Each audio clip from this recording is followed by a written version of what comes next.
नमस्कार मित्रांनो, आपण AWPL मध्ये आपल्या प्रत्येकाच्या ID ची आधार KYC कशी करावी या संदर्भात विषय बघणार आहोत। तर सर्वात अगोदर आपला जो काही मोबाईल आहे या मोबाईलवर Google Chrome या ठिकाणी आपल्याला ओपन करायचं आहे आणि Google Chrome ओपन केल्यानंतर या ठिकाणी sleps-wellness.com ऑलरेडी माझ्या मोबाईलमध्ये टाकलेलं असल्यामुळे या ठिकाणी आपल्याला अशा पद्धतीने चिन्ह दिसेल, ते आपल्याला ओपन करायचं आहे किंवा AWPL लॉगिन असं ऑप्शन केलं तरी सुद्धा आपल्याला अशा प्रकारची साईट ओपन होईल। या ठिकाणी जे 3 टिंब आहे या 3 टिंबाला क्लिक केल्यानंतर आपल्याला लॉगिन नावाचं जे ऑप्शन आहे या लॉगिनला क्लिक करायचं आहे। लॉगिन केल्यानंतर हा जो काही DS कोड आहे या ठिकाणी आपल्याला आपला जो काही ID नंबर आहे तो ID नंबर आपल्याला या ठिकाणी टाकायचा असतो। तो ID नंबर या ठिकाणी आपण टाकणार आहोत। साधारणतः जो आपला ID असेल तो आपल्याला व्यवस्थित बघून आपल्याला या ठिकाणी टाकावा लागतो। तो टाकल्यानंतर आपला जो काही पासवर्ड असेल तो पासवर्ड आपल्याला या ठिकाणी टाकणं गरजेचं आहे। हा पासवर्ड टाकल्यानंतर या ठिकाणी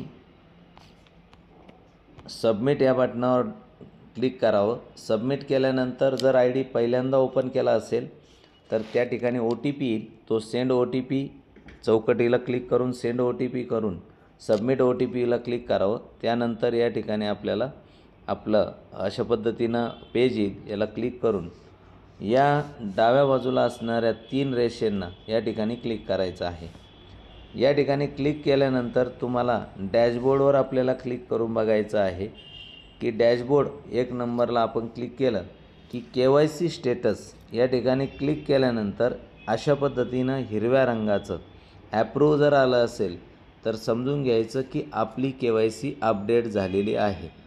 म्हणजे आपल्याला या ठिकाणी आपलं जे काही आपण आधार पॅन जोडलेलं आहे ते आपलं ॲप्रूव्ह झालेलं आहे। अशा IDवर आपण या ठिकाणी 100% जे SP आहे ते आपण अपलोड करू शकतो आणि म्हणून अशाच IDच्या खाली आपल्याला जिनिओलॉजीचं ऑप्शन ओपन झालेलं दिसतं। इथून पुढे आपण आपली जिनिओलॉजी चेक करू शकतो।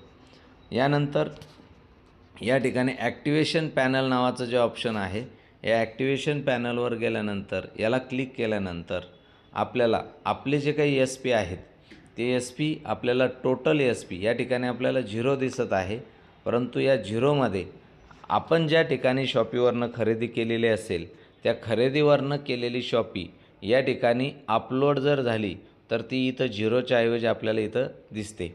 ज्यावेळेस आपल्याला या ठिकाणी हा ID 27 SP मध्ये जर ग्रीन करायचा असेल तर 27 SP झाल्यानंतर इथं सिलेक्ट SP नावाचं ऑप्शन आहे। यामध्ये गेल्यानंतर आपण कॅटेगरी सिलेक्ट करून त्यानंतर त्याला सेव्ह करू शकतो। जर आपल्याला हा ID 52 SPने ग्रीन करायचा असेल तर 52 SP किंवा त्यापेक्षा जास्त झाल्यानंतर एक्झिक्युटिव्ह कॅटेगरी 52ला क्लिक करून आपण सेव्ह करू शकतो। त्याचप्रमाणे जर 100 SPने हा ID ग्रीन करायचा असेल तर टोटल SP 100 झाल्यानंतर सिलेक्ट SPमध्ये जाऊन प्रीमियम कॅटेगरी 100ला क्लिक करून सिलेक्ट केल्यानंतरच आपल्याला या ठिकाणी सेव्ह करता येईल। आता या ठिकाणी 100 SP असल्यामुळे हा ID सेव्ह होऊ शकत नाही, म्हणून सगळ्यात अगोदर आपल्याला आपल्या शॉपीवर झालेली खरेदी या ठिकाणी या IDवर टाकावं लागणार आहे आणि ती टाकलेले जे काही SP आहेत त्यानंतरच ते आपण या ठिकाणी अपलोड करू शकतात। ज्या व्यक्तीचं KYC अपडेट झालेलं नसतं तर त्यांच्या डॅशबोर्डमध्ये या ठिकाणी आपण जे बघितलं की डॅशबोर्डला क्लिक केल्यानंतर क्लिक हेअर केलं तर इथं ॲप्रूव्हच्या ऐवजी रिजेक्टेड येतं, लाल रंगामध्ये ते दिसतं आणि मग ते कसं करायचं ते आपण या ठिकाणी पुढील व्हिडिओमध्ये या ठिकाणी पाहणार आहोत। तत्पूर्वी आता दिलेली माहिती आपल्या सर्वांसाठी फायदेशीर ठरेल असं वाटतं। धन्यवाद।